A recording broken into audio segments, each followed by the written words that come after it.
Encore une dizaine de miliciens de Codeco tués ce mardi 25 mars dans la province d'Ituri, aux côtés de centaines d'autres miliciens, rien qu'en une semaine d'affrontement entre la Codeco et l'armée ougandaise invitée en RDC.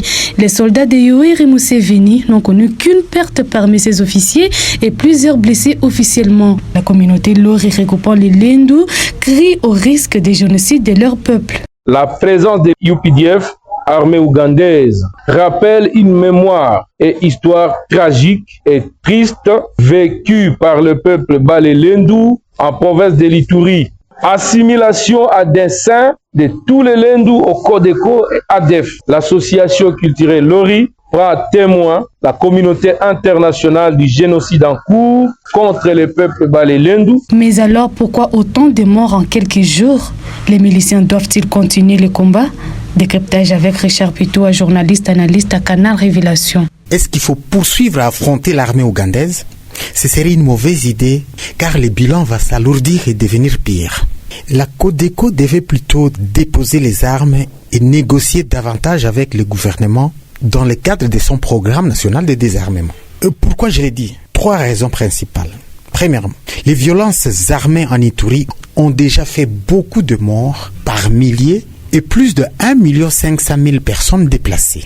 La deuxième raison, c'est que une des 7 règles d'une guerre juste n'est pas respectée. La proportionnalité des moyens et de forces militaires sur terrain.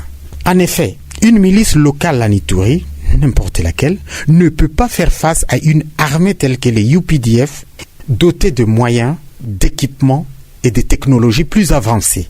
En effet, la force de défense du peuple ougandais créée en 1962 dispose de plus de 45 000 hommes bien entraînés avec un budget déjà dans les années 2000 qui tournait autour de 100 millions de dollars. La force de défense du peuple ougandais dispose d'une infanterie avec des centaines de blindés, principalement russes, une aviation certes petite, mais parmi les mieux équipées en Afrique subsaharienne. Une autre raison qui fait que la Codeco doit déposer les armes, une guerre quand on la fait, c'est pour la paix.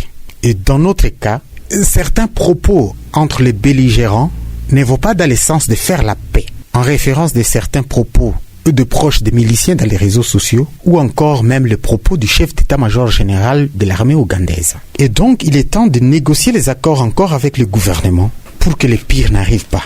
Surtout qu'avec ce qui se passe, c'est tout le monde qui perd. Économiquement parlant, il y a des manques à gagner du côté de l'Ouganda ou du Kenya qui fournit les carburants. Sans parler des victimes en Ituri, où il y a des hausses des prix des carburants et des produits de première nécessité. C'est depuis le début mars 2025 que l'Ouganda intensifie le déploiement de ses troupes déjà présentes en Ituri dans une opération Ushuja avec les FARDC, un renforcement qui coïncide avec l'expansion plus au sud des rebelles AFC M23 soutenus par le Rwanda.